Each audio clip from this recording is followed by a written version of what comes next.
Or not see me, if you can hear me. Okay, perfect. All right. Welcome to PBS Wisconsin Education's Educator Connection Live. Today, we will be having a conversation with several youth leaders from Milwaukee's Leaders Igniting Transformation Advocacy Group. My name is Mouna Algahaithi, and I am an Education Engagement Specialist with PBS Wisconsin, and I'll be moderating the discussion today. You are welcome to use the chat box to introduce yourselves, and I invite you throughout our discussion today to please add your comments and questions there. My colleague Jesse Nixon and I will do our best to respond to your questions and comments. We also ask that you make sure that your mic is muted. I also ask that during our conversation today, we embody these community guidelines. We practice empathy, especially if something is mentioned that you may not agree with.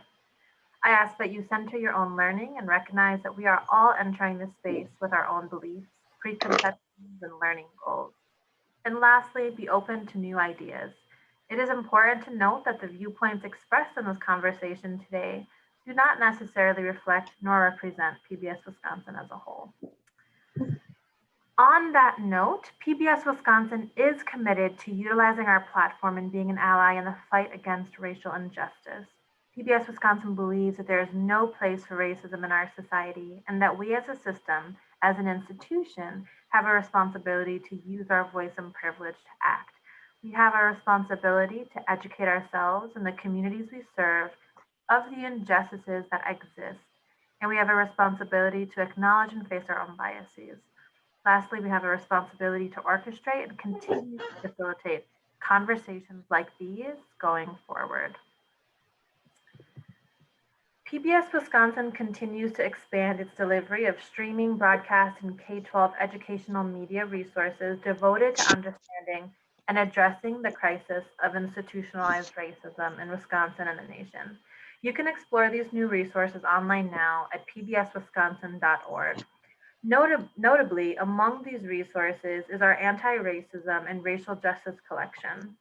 In early June, in the wake of the killing of George Floyd at the hands of Minneapolis police, we launched an expanding special collection of an on-demand PBS Wisconsin and PBS resourcing or programming, This wide-ranging assortment of multi-genre storytelling and reportage, taken as a whole, provides context that reveals the police killings of George Floyd, Breonna Taylor, Philando Castillo, Eric Garner, and many more, and now the police shooting of Jacob Blake in Kenosha. Not as isolated incidents, but part of a broader pattern of systemic racism endemic to American history and society. Ongoing, PBS Wisconsin is refreshing this collection with new streaming content, digital storytelling, and current local reporting throughout the state to further conversation and motivate change. I highly recommend checking out the abundance of resources available when you get a chance. And I also wanted to quickly highlight a couple more resources you can find on our website. You can find the Wisconsin Women Vote, which is a full set of Wisconsin voter stories that can be viewed on demand. The Wisconsin Women Vote is a collection of streaming content that celebrates the 2020 centennial of the ratification of the 19th Amendment and its connections to contemporary struggles for voting rights, equal rights, Indigenous rights, civil rights, and free and fair elections. I also wanted to share our downtown street art and mural project. PBS Wisconsin documented the vivid and rousing murals erected on boarded up State Street storefronts supported by the City of Madison's Department of Planning, Community, and Economic Development using a 360-degree camera. These come together in a virtual gallery to showcase the extraordinary talents of the artists and share their stirring, evocative calls for justice with a wide audience. So for those of you tuning in from out of Madison, but you've been curious about these State Street mural art, you're able to see all of those different incredible artwork by Black, Indigenous, and POC artists in Madison. And lastly, a resource that isn't shown here, but I just wanted to mention it because it is Latinx Heritage Month.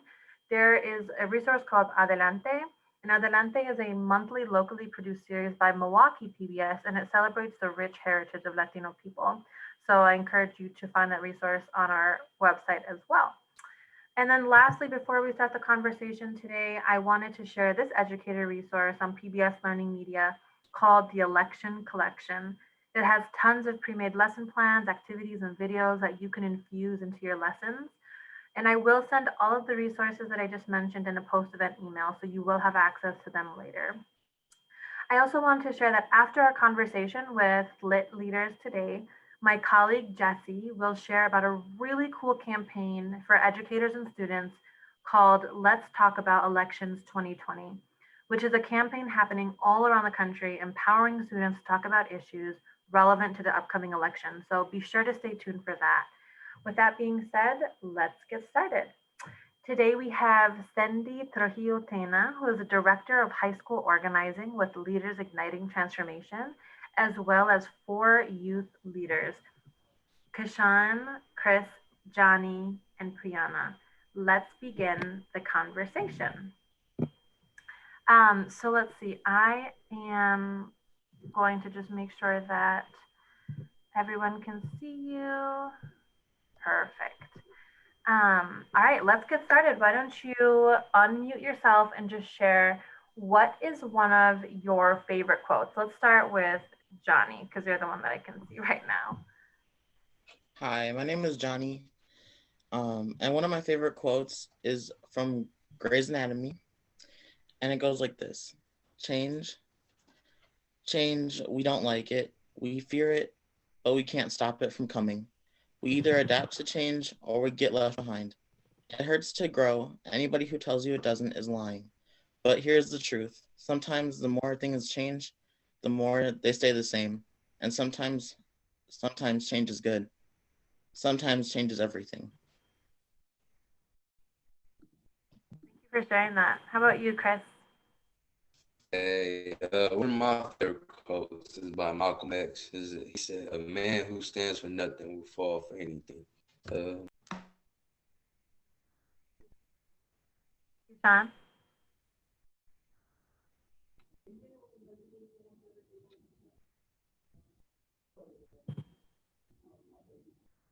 Oh, Kishan, I think you're muted. Oh, my bad. That's okay. What I like is also by Malcolm X. It goes, "You can't separate peace from freedom because no one can be at peace unless he has his freedom." Thank you so much for sharing. Let's go to the next question here. How did you get involved with LIT, or Leaders Igniting Transformation? Let's start with Chris this time. How I got involved with LIT is from a different organization called Black and Male, BLMA, Black and Male Achievements. That group really introduced me into LIT. Thank you. Johnny? A former Lit fellow invited me to a citywide meeting, and I learned a lot about issues that impact Black and Brown students in MPS, and I wanted to do more with what I could do to change and create change. Thank you. Cindy, I'm so sorry I skipped over you. When I asked about introductions, I'm so sorry. Can you introduce yourself as well? And then you can share how you got involved with LIT. How? Yeah, for sure. My name is Cindy Trujillo Tena. I'm the high school organizing director for LIT. One of my favorite quotes is, "I'd rather die on my feet than live on my knees." It's by Emiliano Zapata, which was a Mexican revolutionary. And I got involved with LIT by meeting the current ED in my former organizing job.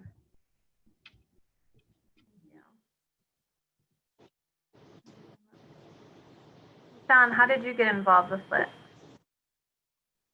I was recruited through Chris, and at the time we were discussing like how to better our MPS budget, and yeah, from there I just stuck with it. Cool. And the next question is, what has LIT meant for you? Chris, why don't you start off? LIT has meant a lot for me. Lit has opened me up for a lot of changes, which, I personally needed myself. One of the biggest changes I needed was public speaking. I used to be like so nervous at it. I used to sweat a lot. So, just doing more public speaking and having them let me know that I can do this. It really helped me out with public speaking. And, it also helped me, speak about topics that I really care about and knowing that I have a voice in my community and I can make a change. So that's how Lit, meant to me. Thank you. How about you, Kishan? What has Lit meant for you? It's taught me how to advocate for myself for sure. And how to be a leader and turn my thoughts into actual actions and how to organize them properly so that it's efficient.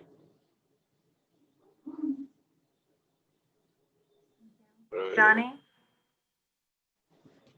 Lit has taught me a lot about what it means to be a young person of color. I learned a lot about different systems of oppression that have hindered and marginalized communities like mine, and I've gained several leadership skills that have helped me, like public speaking and things like that, which I now use and implement in my daily life.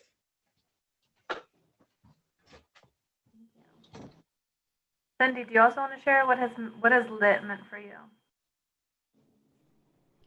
Yeah, Lit is, I really enjoy working with young people because I feel like we're still on time to help mold them into better people.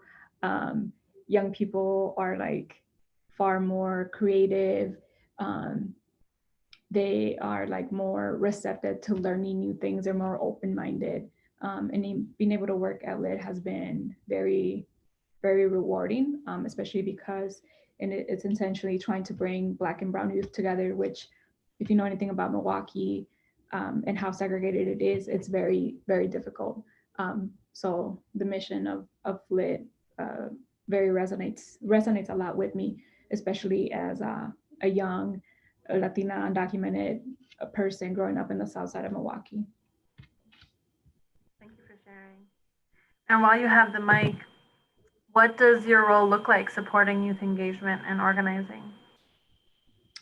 Yeah, so in my role, I have a number of responsibilities from creating leadership trainings for students, setting the strategy and tactics, building relationships with stakeholders, supporting our youth organizers so that they are able to mobilize young people, and then most importantly, making sure that our members are at the forefront of everything that we do, from like key decisions to campaign priorities to timelines to even like a shift in focus when things do pop off.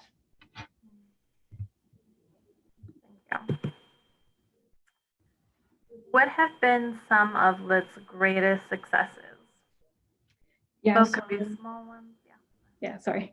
So 2.5 years ago is when we first launched ourselves as an organization, and we came out with our Invest Divest campaign, which was our vision to dismantle the school to prison and deportation pipeline in Milwaukee public schools. And we also came out with our youth power agenda, which calls for a total divestment from policing and reinvestment into things that actually contribute to the success of students, like restorative justice, ethnic studies, smaller classrooms, violence prevention programs, mental health resources, and a number of other things. And when we first came out, a lot of people thought we were crazy. And even though we've only been around for 2.5 years, we have been able to divest so much from policing.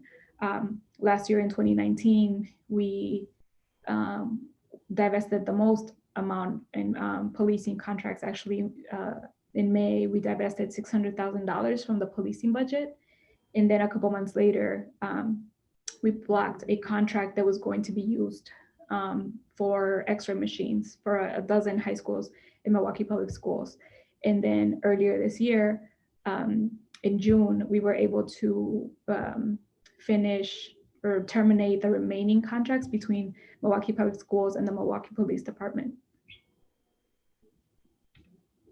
Congratulations. Thank you. A lot of hard work. And this is a question for anyone to answer. How has the pandemic affected your work? How has it affected your organizing? The pandemic, it really affected our work really because, we usually do a lot of in-person activities such as, chapter meetings, canvassing, cultural events, and we did a lot of outreaching. So when the pandemic hit, a lot of, our students that we used was, had to take full-time jobs to be a babysitter. And, everybody was just focused on surviving because we didn't know what was next to come. And, that was kind of hard, but we understood their situation, and, we just had to roll with it really.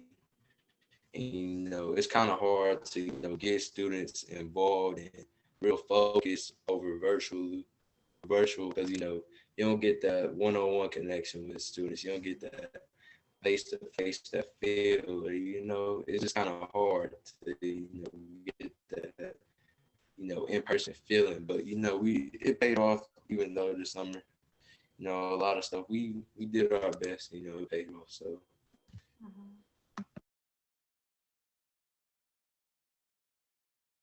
Were you guys able to do any campaigning over the summer? Or were there any big projects that you guys are focusing on this summer? the biggest project was definitely getting MPD out of MPS. That was like, one of the biggest goals I achieved, with my time with that was June 17th, the day after my birthday. We had hosted a rally at the school board, building or whatever, and we marched or whatever. And it was just a lot of fun doing that, seeing the community come out, show call that, change needs to happen in the school. So that was a big deal, one of our biggest things.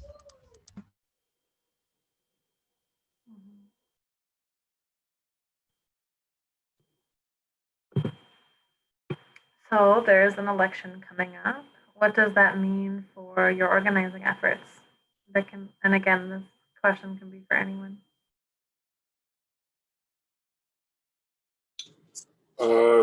I feel like it's important us young and especially Black and Brown students are represented this election because we happen to be the most misrepresented through most elections, and 9 times out of 10 we're the most affected by the result of the elections.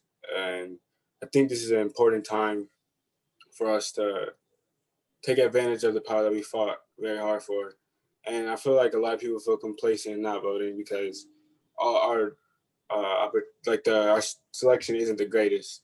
But I mean, there's always a better choice, and I feel like it's our time to speak up on that and show where we stand as a community. Did anyone else want to add to that?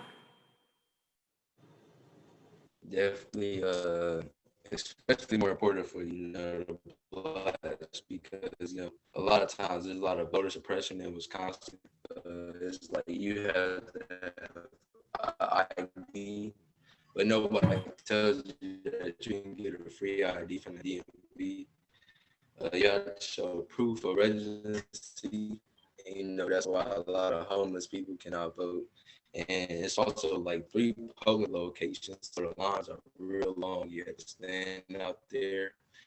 And, a lot of people don't like standing in long lines. And nobody really wants to, advocate for mailing, voting online, and doing all that stuff like that.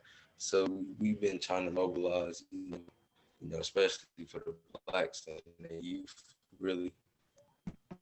I feel like we can press this issue more into the schools of teaching voter registration because a lot of kids aren't educated on how to properly go about an election, how to vote, and we're not really approached in a way that makes us want to. It's just like, oh, here's something that you can do, instead of this is like something that you need to do and here's how you do it.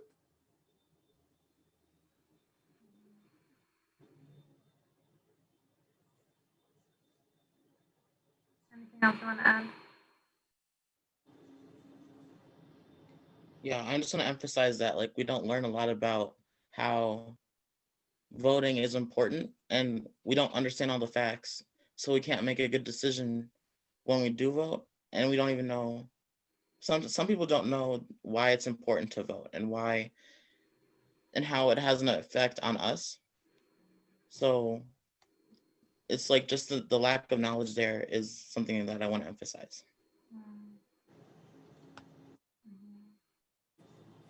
And when you talk about lack of knowledge, you're talking about specifically from classrooms, like not really learning about in classes the importance of voting? Yeah, just like high schools don't really teach us life skills that we need. And so when we do have a civics class, but we don't learn a lot of the stuff that's really out there that would help us like civically engage our community.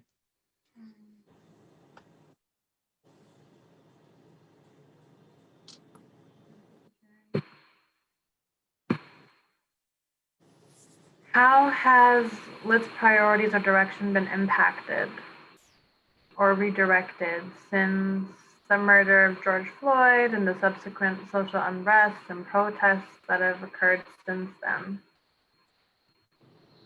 The death of George Floyd and the uprisings that happened um, that helped supported what we've been telling the community for years.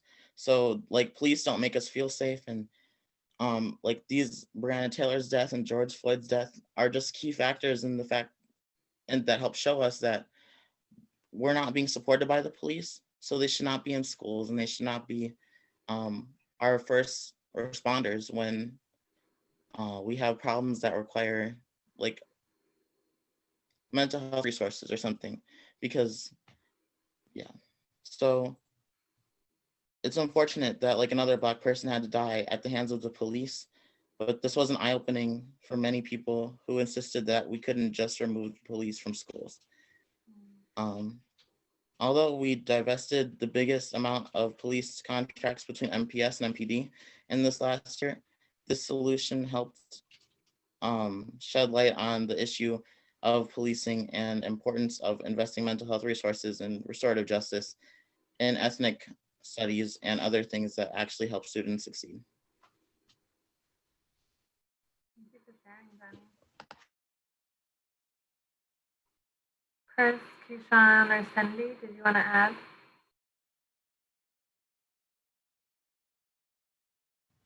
Yeah, just to add on what John was saying, the death, it's sad that, he had to die like that. George had to die like that. But, it definitely was an eye opener for the community. And that definitely brought a lot of people together to say, but this ain't right. We need to get because at my school, we had like 3 or 4 cars of police outside every. It felt more like a prison than a school. So, we're removing the police from my school now. It kind of, I haven't been there since Corona, but, I when we get back, it probably feel more like a school than a prison. So, is everything happens for a reason. His death sparked a lot of things, a lot of great movements. And, he probably, changed the world for future generations. His death wasn't just a regular death. He changed the world really. So, you know what I mean?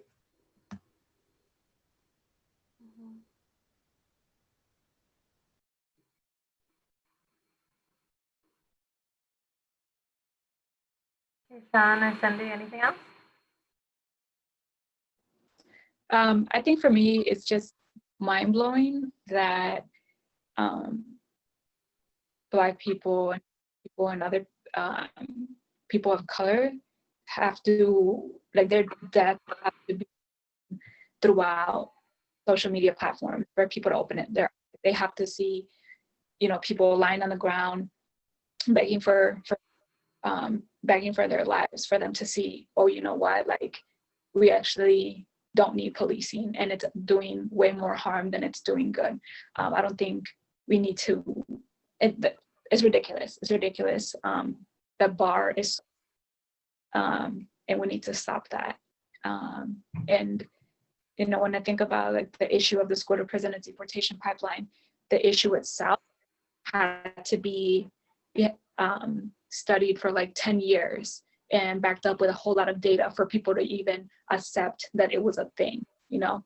And like in the process, we have sacrificed so many students. We have pushed a lot of students out of the classroom and into prison, and we continue to do it today.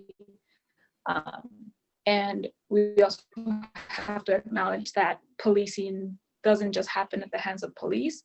It happens with ourselves too, right? Whether we're suspending students, issues of like mental health, with an influx of safety assistants, you know, that are not actually equipped to de-escalate situations or to support students.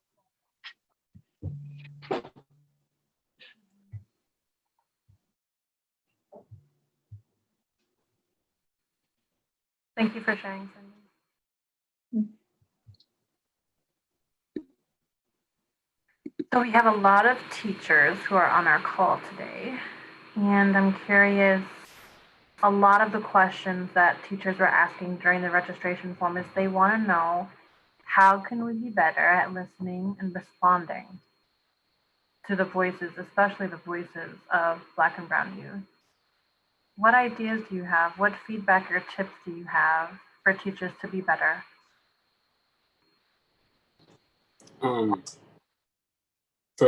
Well, at least what I've seen work for my fellow peers is allowing kids to have a time to get things off their chest, because this is a heavy time for a lot of Black and Brown students, and they're in like an identity crisis, realizing who they are and what that means and like how bad it can be to some people. So allowing kids to vent and be vulnerable in your class and address like serious topics when they need to, and just going outside the curriculum sometimes and teaching about our history and who we are and where we came from, that helps, and it builds a better connection between the staff and students, and it just overall makes the community better. Thank you for sharing.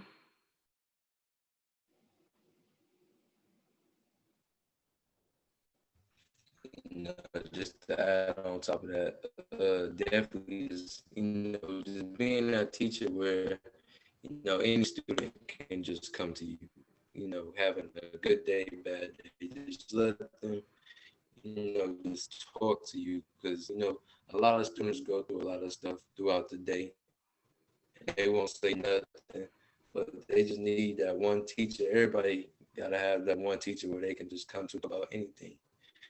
And sometimes you need that.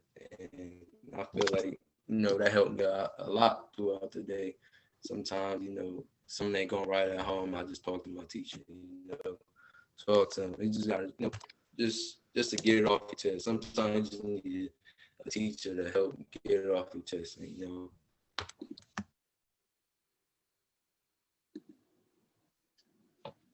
Danny, what do you think? I think that like all teachers need to just acknowledge that Black and Brown students go through a lot of stuff outside of school, and that we don't have the same privilege as some of the teachers who are educating us. And sometimes we end up having to educate them about certain things that they don't know, because they don't feel our pain, and they don't understand that we go through a lot of struggles outside of school, which we do end up bringing into school, because we're not getting the help we need. So like my biggest point is to just understand that we have different privileges in life and different parts in life that make some people succeed and some people not.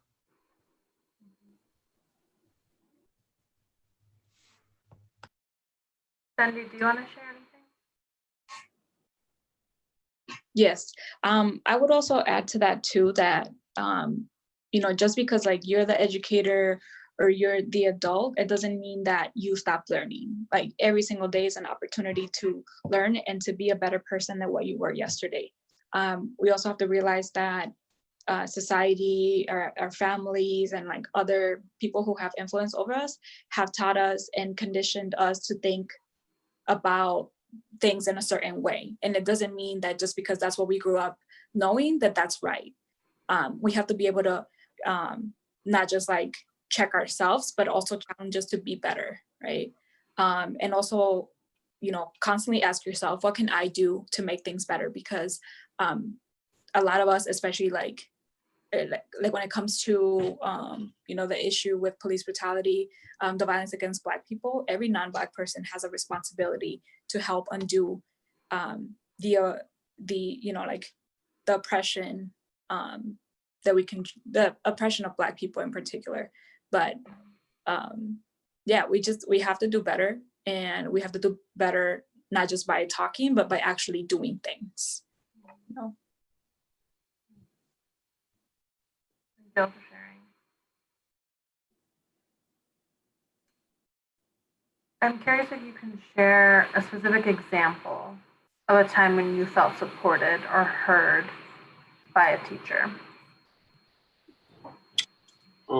Earlier this school year, with the situation that went down here, it was, we had class like a day or two after, and it was, the production of all the students was low, and you could tell.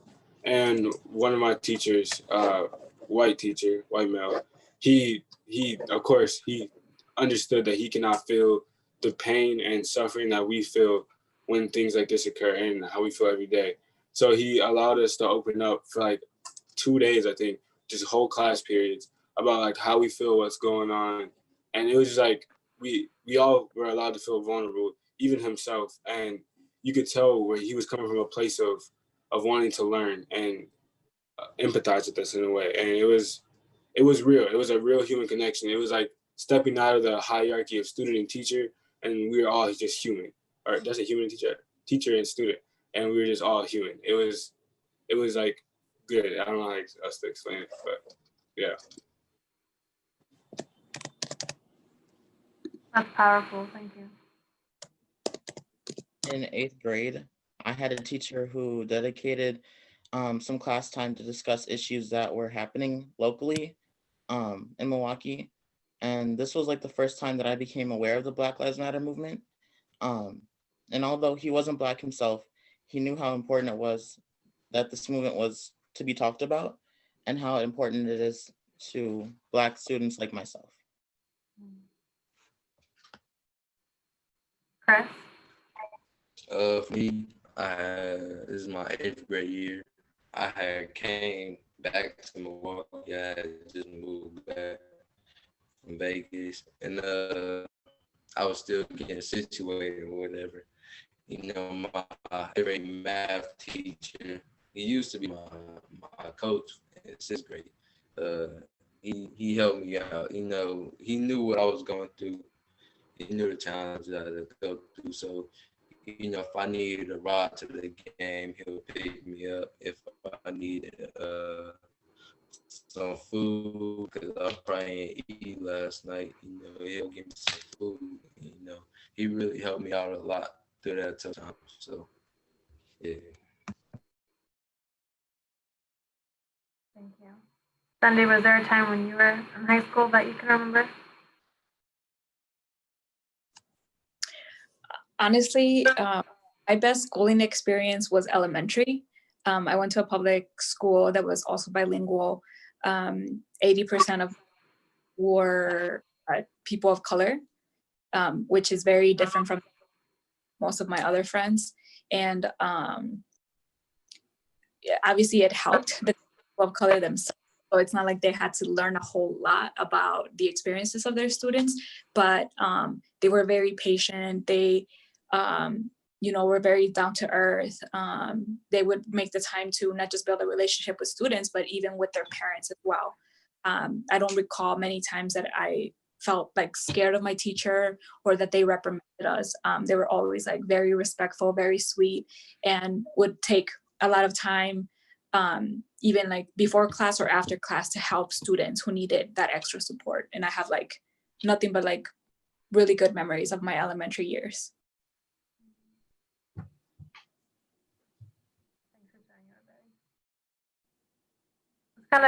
This has been weaved in a little bit throughout this conversation so far. And I have a feeling I understand your stance on this already. But I know that some teachers have felt hesitant to bringing in Black Lives Matter conversations in the classroom or talking about police brutality because they're political and they don't have a place in the classroom. What do you think about that? Yeah, I'll leave it there. What do you think about that? And why do these conversations belong in the classroom?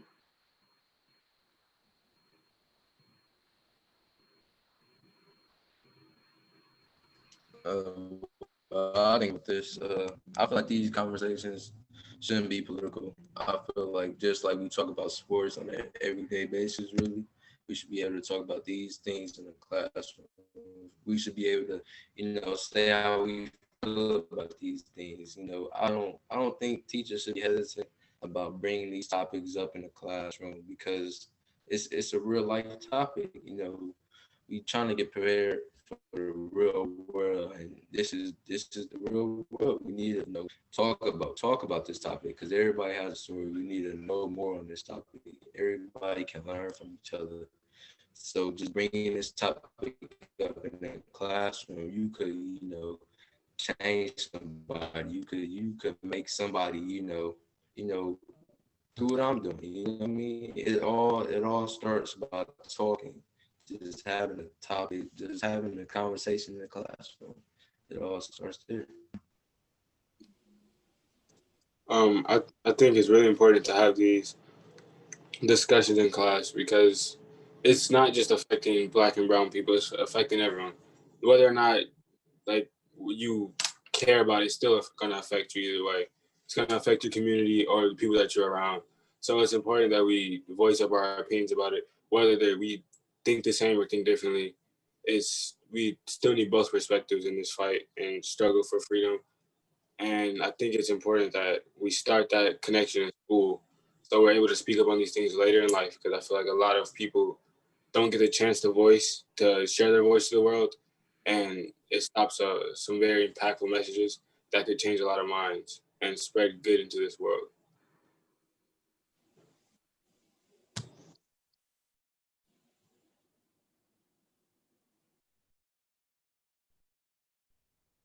Johnny, what are your thoughts? I think for me, it's really simple. Oh, Johnny. That's okay, Sandy, you can share too. And then we'll go to Johnny. The only thing I will say is that it is only up to Black people to determine that. But I would say just that it's very simple. We're talking about their lives. I don't know who in their right mind thought that this was a partisan issue or that there's anything political about it. We're talking about the lives of Black people, and they continue to die at the hands of police, and something needs to be done about it.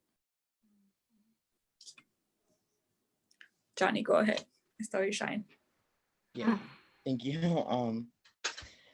Yeah, I do believe that Black Lives Matter is something that should be talked about in the classroom because we're also going to learn it. Some of our some of the people we live with aren't educated on these topics, especially if you're like a mixed person living with a white family. You don't really learn about how it is to be a Black person when you are going to be out in the real world, not with your parents anymore. So if you're not learning it in class and you're not learning it anywhere, you're going to end up being in this world and very easily die. Like, we need to talk about these things somewhere, and that needs to start in the classroom.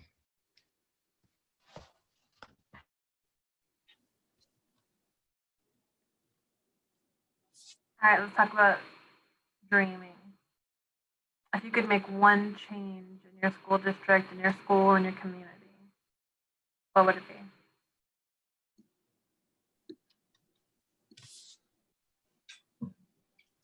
Personally, in our school district, I would increase the number of Black and brown teachers for sure, because it's hard to teach about something that you don't know 100%. And textbooks and the internet, it's never gonna be 100%. So actually hearing real life about someone who was like you, I think it'd be very important. And also increase the number of help and guidance counselors, like help professionals, guidance counselors would greatly help the students, because we're changing and we're going through this time as young adults and even like small children. So it definitely is good to have someone to talk to when you can't find someone. And I don't know, it would just improve productivity and help us mature and grow, because it is pretty difficult to grow up in these times.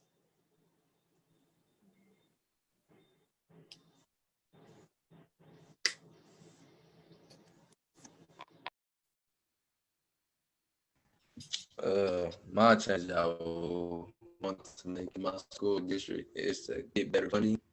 A lot of times our schools are super old and we don't have the nicest things in our school. We don't have the up-to-date computers to get our work done. I would also want more guidance counselors, because, a lot of times students need help trying to figure out what decisions they gonna make after high school.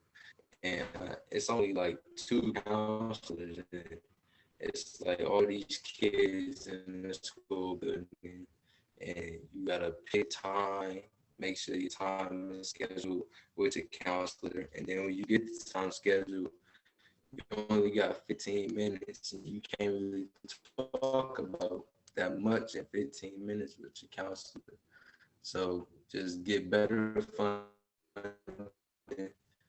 and more counselors with the school will be a better thing.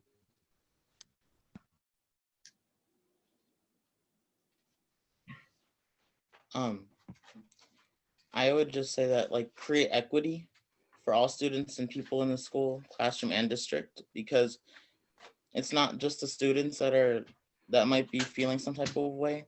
Like, the Black staff at the school may also need some support in educating their other staff members.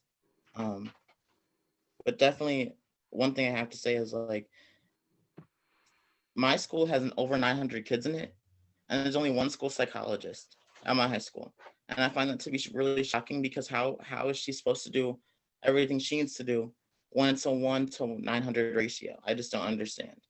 So I really need more support in my school with mental health professionals, because if we're not, like, getting the help we need, how are we supposed to benefit ourselves and our community if we can't be, like, functional human beings?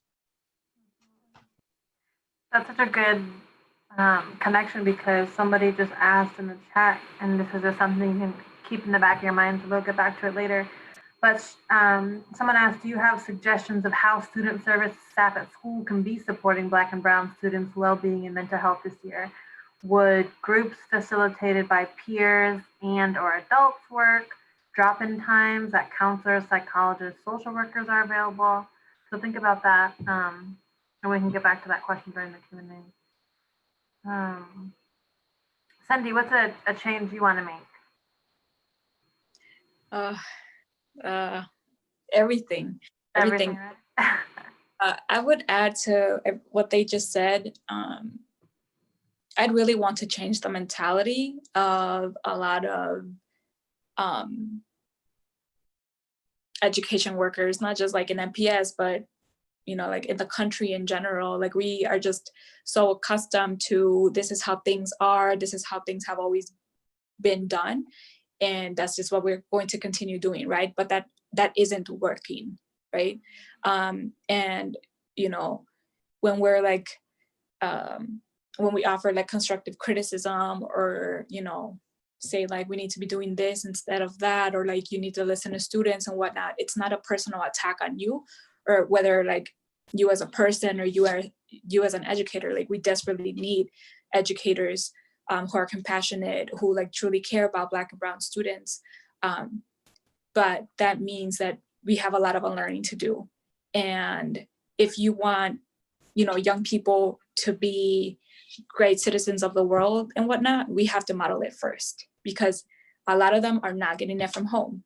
And this just continues to be a cycle in which if we're just going to rely on young people to learn good from right from home, we're just going to continue doing the same thing.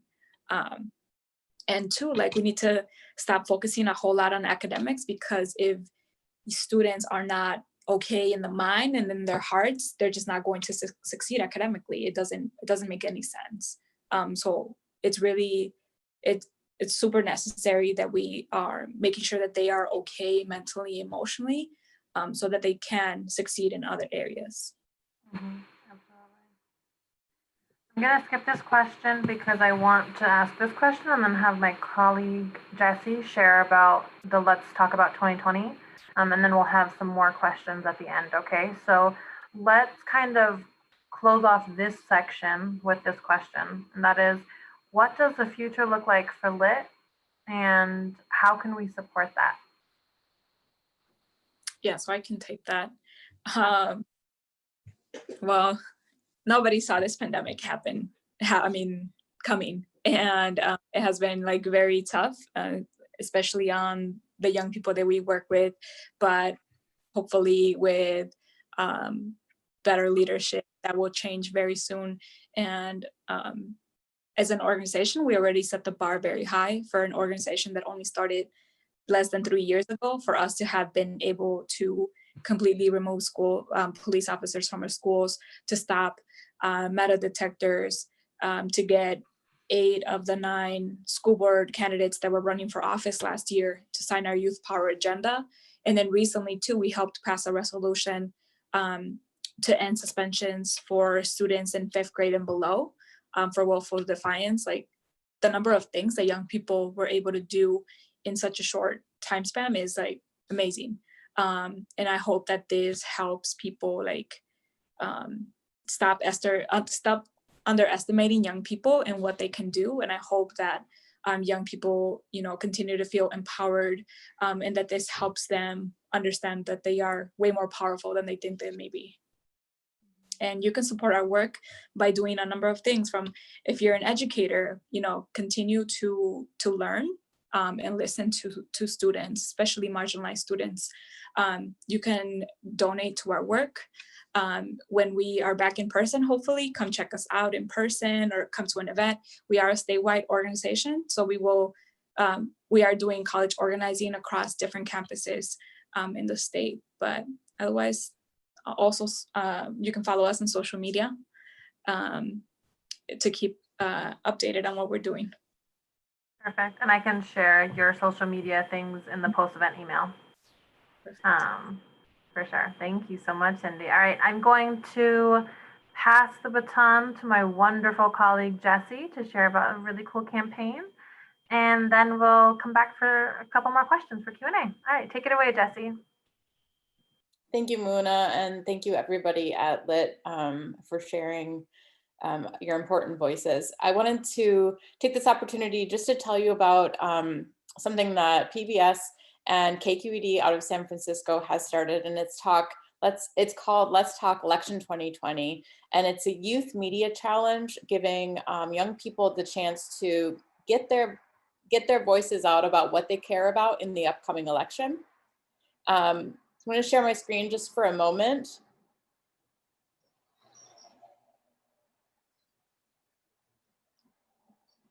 I'm going to skip the video just to save time, but what Let's Talk Election 2020 is you can create a video commentary about a topic that you care about having to do with the upcoming elections.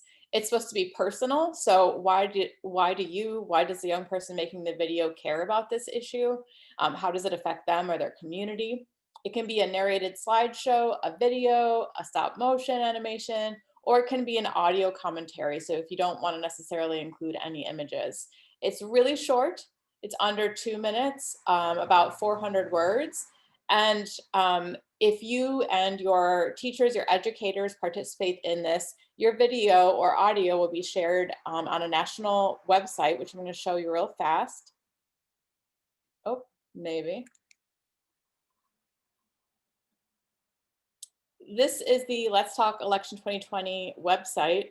As you can see, All these blue dots are videos from students across the country. You can see we have 3 videos from Wauwatosa. We have a few videos from Broadhead. And I'm going to show you like 2 seconds of this first one just so you can see what it looks like.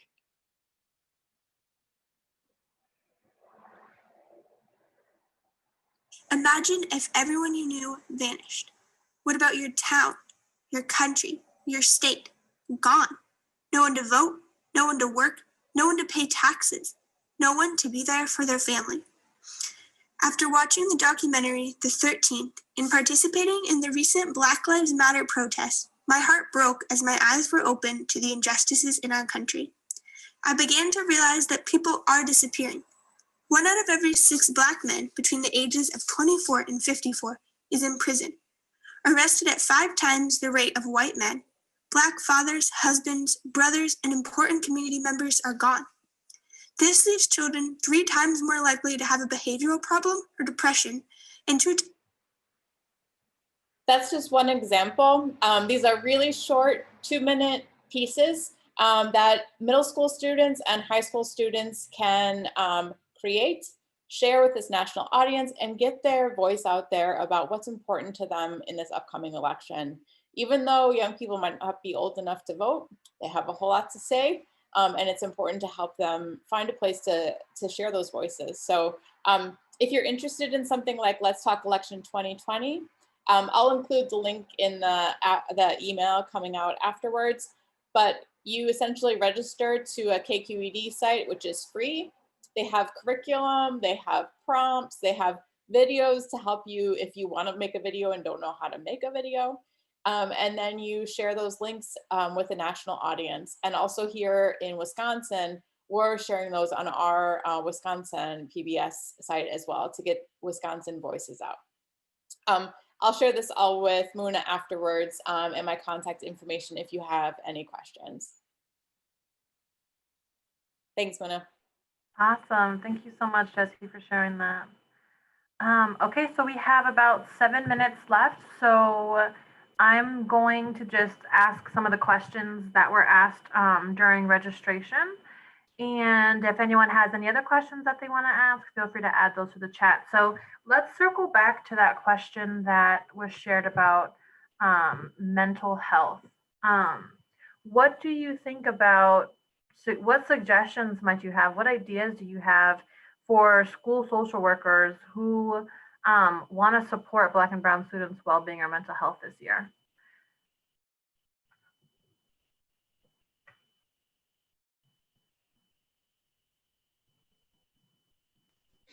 I would say just to hire as many as you can, like get as many mental health support staff as you can in the school so that their workload isn't so like hard for them, because if you really only have one of them in your school, it's not really going to get you very far, because they'll be stressed out and they won't be supporting students as well as they would if it was more divided and supported equally among students. Because I just know from my experience that I don't always get the support I need when I need it, because other kids need support too. And like, what might that support look like? Would it be, having peer groups where you're sitting in a circle with other Black and Brown students and kind of like an affinity group type, discussion? Or would it be drop-in times that are specifically with counselors or psychologists? Do you think that that would be beneficial? Yeah, I think that both of those would be beneficial when it comes to the school and how they can support us, because if you need support from your peers, that's how you get it. And if you need support from the staff, then drop-in times is what's needed. So I would say both of those are good ideas. And then, yeah, that's all I have to say is both of those are good. Thanks, Johnny. Going off what Johnny said, yeah, we have in our little advisory during school, I'm pretty sure for the most part, we're all Black and Brown students, and we gather and we sometimes we just have discussions about what's going on, and we just have time to vent and be vulnerable again, just to get everything off our chest. because school is different this year, and you think that by being home it's easier, but not necessarily. I can definitely say the mental health, for me at least, and I'm pretty sure I can speak for students. Like, it's tough. Like, the workload this year has definitely been tough, and adjusting to this new schedule is different. So I think one-on-one sessions are needed, but virtually it's hard to get the person-to-person connection. So I think in a group setting it works really well. And I mean, if you need that person-to-person, like one-on-one connection, then I believe that should be like option available. So I guess like office hours or after school's over or Wednesdays or whatever works best for the students.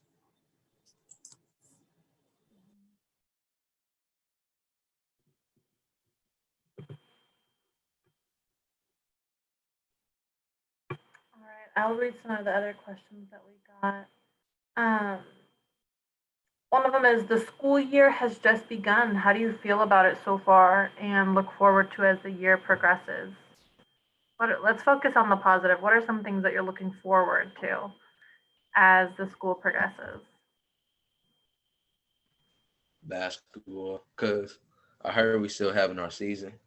It's just gonna be after Thanksgiving, so I'm just waiting for basketball.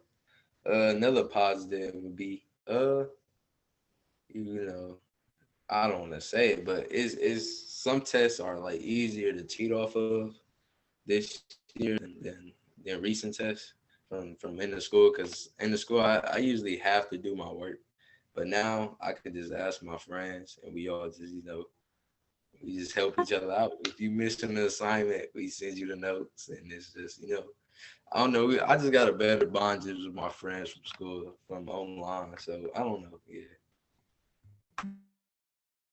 That's honest.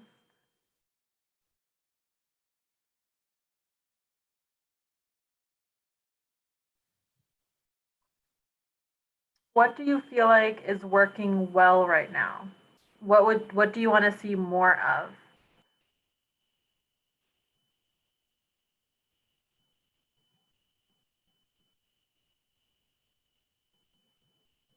Anyone can take this question.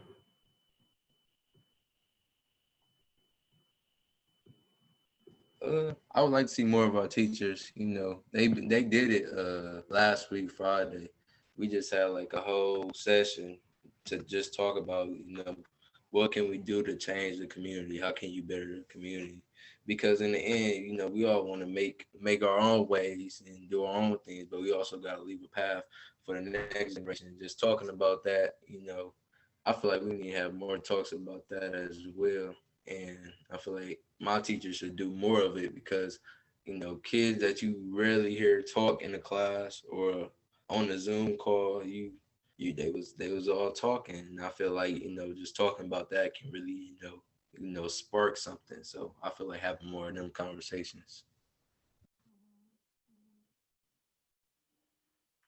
Well, we are actually at our time, so we're at 4:30. Is there any closing thoughts, tips, ideas that you want to share before we conclude this conversation today? Thank you for having me. I really like this, so thank you.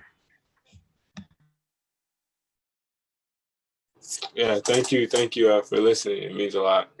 Really appreciate it. Yes, thank you all for coming.